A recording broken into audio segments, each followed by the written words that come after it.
जी नमस्कार दोस्तों, आप हमारे YouTube चैनल पर अगर पहली बार हैं तो प्लीज़ सब्सक्राइब कीजिएगा। अगर मैं कुछ गलती बोल जाऊं तो माफ़ कीजिएगा। मोदी जी 400 पार, अब की बार 400 बार, अब की बार 400 पार। मेरे दोस्तों, वो 400 पार कहां से आने वाला है? मोदी जी आप तो एक नारा दे दिए कि 400 का पार, 400 पार किसका नारा है? तब मोदी जी का। आप तो एक नारा दे दिए, लेकिन वो 400 पार कहां से आने वाला है? मेरे दोस्तों, आपको लगता है नीतीश कुमार बिहार में एनडीए में जाकर नैया को डुला दिए हैं? मेरे दोस्तों, जिस प्रकार से नीतीश कुमार अगर बीजेपी में चले गए तो और मैटर फंस गया। आप देख लीजिएगा, अगर हम गलत कुछ कह रहे होंगे तो माफ कीजिएगा, लेकिन ये होने वाला है मेरे दोस्तों। क्योंकि बीजेपी 17 सीट से हिलने वाली नहीं है। वो अपना कुर्बानी नहीं दे सकती है, वो अपना सीट से किसी का हटा नहीं सकती है। और यहां नीतीश कुमार जी के बात आ गया। नीतीश कुमार चाह रहे हैं कि बीजेपी के लोग नट्टू की तरह नचे, और सही में नचा रहे हैं मेरे दोस्तों। जिससे उम्मीद नहीं जतानी चाहिए, नरेंद्र मोदी जी उसको फोन कर कर कह रहे हैं कि भाई तुम कम से कम मत जाना, अगर तुम चला गया तो मेरा 400 पार का क्या होगा? मोदी जी फंस गए ना। ये नीतीश कुमार जी का इलाका है, और ये नीतीश कुमार जी का एरिया है। नीतीश कुमार जी का 17 सीट से मैं कंप्रोमाइज नहीं कर सकता हूं। 17 सीट पर मैं चुनाव लड़ूंगा तो लड़ूंगा। तो आखिर बीजेपी अपना सीट को कुर्बान कर कर अपने 17 संसद को जो जीते हुए हैं उसको कुर्बानी देकर, दीजिए चिराग पासवान को, दीजिए आप मांझी जी को, दीजिए मुकेश सहनी को, दीजिए उपेंद्र कुशवाहा को, किसको किसको मिलाइएगा आप? नच गए, दिमाग घुर गया ना। और मेरे दोस्तों, यहां नहीं पेच फंसा हुआ है, ये तो रहा बिहार की बात। अगर 17 सीट पर दोनों उम्मीदवार लड़ते हैं, नीतीश कुमार और जदयू और बीजेपी, तो बाकी 6 सीट कहां कहां जाएगी? 6 सीट पर लड़ी थी अगले बार लोजपा, चिराग पासवान, रामविलास पासवान की पार्टी। और अब जो मैटर फंसा हुआ है मेरे दोस्तों, चिराग पासवान कह रहे हैं 6 सीट पर मैं चुनाव लड़ूंगा। पशुपति पारस का कोई अस्तित्व नहीं है हमारे सामने। भाई 5 संसद उनके पास भी है।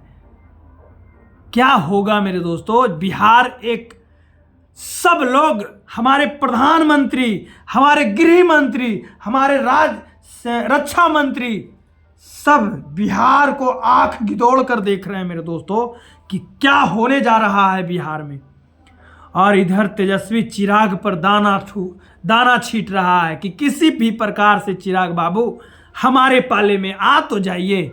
मैं दिखाऊंगा कि बिहार में 39 सीट कैसे आता है। मोदी जी यहां आते हैं तो 40 के 40 ऊपर से कह देते हैं, लेकिन अंदर से मोदी जी डरे हुए हैं, डरे हुए।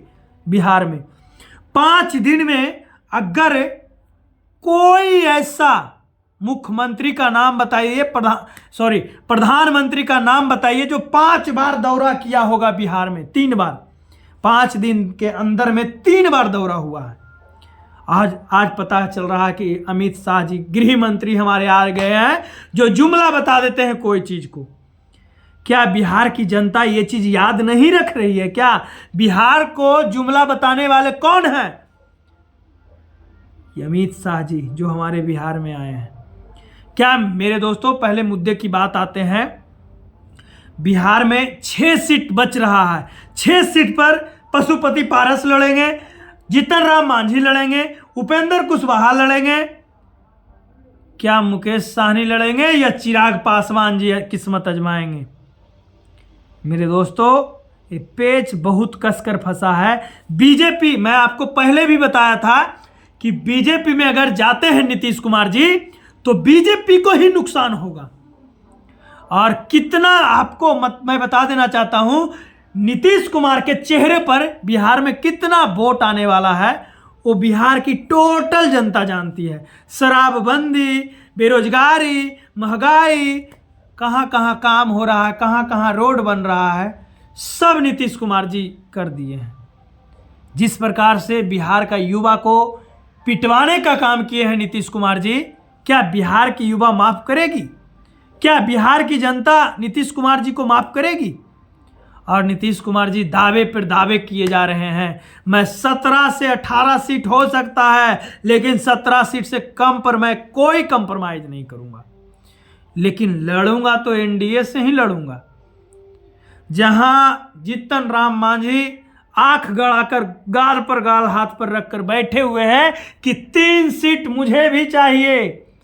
पशुपति पारस 3 सीट के लिए डिमांड कर रहे हैं, उपेंद्र कुशवाहा 3 सीट के लिए डिमांड कर रहे हैं, मुकेश साहनी 3 सीट के लिए डिमांड कर रहे हैं, और चिराग भैया का तो बात ही निराला है। चिराग भैया 6 सीट मांग रहे हैं, 6 सीट हमें चाहिए तो चाहिए। क्या बीजेपी इस मैटर को सुलझा पाएगी? इस मैटर को क्या सुलझा पाएगी बीजेपी? क्या बीजेपी सभी का डिमांड पूरा कर पाएगी? अगर उपेंद्र कुशवाहा, मुकेश साहनी, चिराग पासवान अगर पलट गए तो बिहार में सब ड्रामा बंद हो गया, सब बीजेपी का 400 पार बंद हो गया। यहां पर ही फिर 400 पार क्या मोदी जी, आपका सिंहासन डोलने लगेगा। ये बिहार की बात रही मेरे भाई। महाराष्ट्र में भी 20 सीट के लिए ए.के. सिंधे जी बात कर रहे हैं कि मुझे 20 सीट चाहिए। वहां भी इसी तरह का पेच फंसा हुआ है। उड़ीसा में पेच फंसा हुआ है, उत्तर प्रदेश में पेच फंसा हुआ है। क्या कर्नाटक में भी यही खेला होने वाला है? क्या मोदी जी आप सोच समझकर क्यों नहीं काम करते हैं? क्या इतने लोग को एकजुट कर लेने से आपका वोट बैंक बढ़ जाएगा क्या? आप क्या सोच रहे हैं मोदी जी? आप तो खुद काम नहीं किए, अब लोगों को जोड़ने से क्या आपका वोट बढ़ेगा क्या? जिस प्रकार से बिहार की मैं बात करता हूं, तेजस्वी प्रसाद यादव अकेले युद्ध में कूदे हुए हैं, किसी का कोई भरोसा नहीं, सिर्फ उनके साथ एक पार्टी है। 1-2 पार्टी के साथ मैदान में इस तरह से कूदे हुए हैं जिस तरह से अभिमन्यु कूदा था मेरे दोस्तों। सब चक्रव्यूह को तोड़ने के लिए तेजस्वी प्रसाद यादव तैयार हैं कि किसी भी हालत में बिहार को मैं लूटने नहीं दूंगा, बिहार को भाजपाइयों मुक्त बनाना है तो बनाना है।